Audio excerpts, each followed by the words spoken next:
జీవన తరంగాలు ఇకపై శనివారం కూడా మధ్యాహ్నం 3:30 మీ ఈటీవీలో.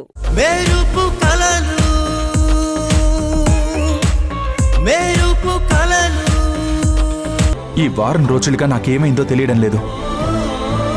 నా ఫ్రెండ్స్ వచ్చి నిన్ను ప్రేమిస్తున్నానని చెప్పినా, మా అమ్మ వచ్చి నన్ను హెచ్చరించినా నేను ఆ ప్రేమని బయట పెట్టలేకపోయాను.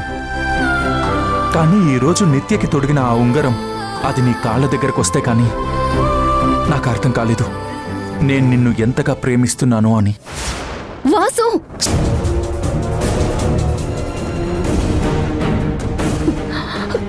ఎంతమంది ముందు మనం పెళ్లి చేసుకుంటున్నామని అనౌన్స్ చేసి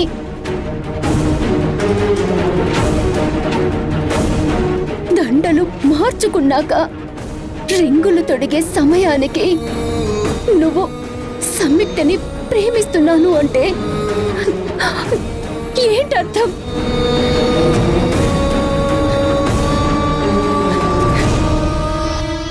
నా జీవితం ఏమైపోవాలి? చూడు నిత్య, నన్ను ప్రేమించింది నువ్వు, నన్ను పెళ్లి చేసుకుంటానన్నది నువ్వు. నేను ఏ రోజైనా నేను ఇష్టపడుతున్న విషయం నీకు చెప్పానా?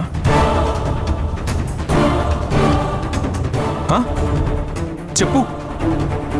కానీ పెళ్లి చేసుకోవడానికి ముందుకొచ్చావు, నా మెడలో దండ వేశావు. నీకిష్టం లేనప్పుడు ఎందుకు ఇదంతా చేశావు? చెప్పు వాసు. నీకు నిజం చెప్పకుండా ఇంత దూరం రావడం నా తప్పే.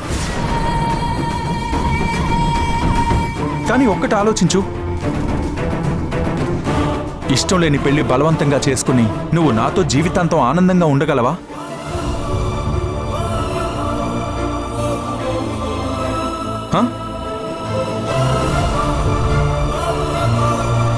ఒరే మనోడా, నువ్వు నిత్యని పెళ్లి చేసుకోకపో, కానీ దీన్ని మాత్రం నువ్వు పెళ్లి చేసుకోకూడదు.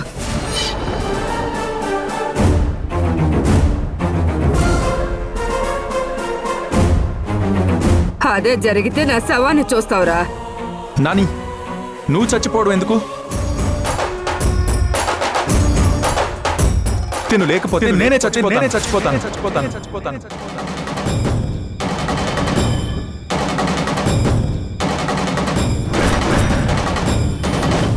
లేదా ఇష్టం లేని పెళ్లి చేస్తే నాన్నలాగా కనపడకుండా పోతాను.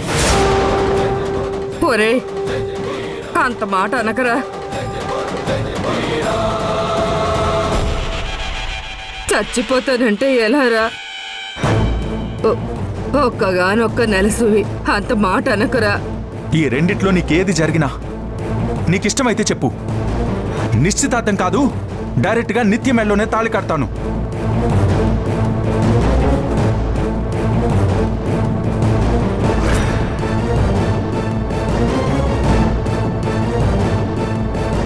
ఏంటి బామ్మగారు, మీరు కూడా వాసు అలా మాట్లాడుతుంటే సమాధానం చెప్పకుండా ఇలా సైలెంట్ గా ఉంటారేంటి? చెట్టంతా కొడుకు ఏమైపోయాడో తెలియక తల్లడిల్లుతున్న ఈ ముసలి ప్రాణం నా మనవడు దూరం అయితే తట్టుకోలేదమ్మా.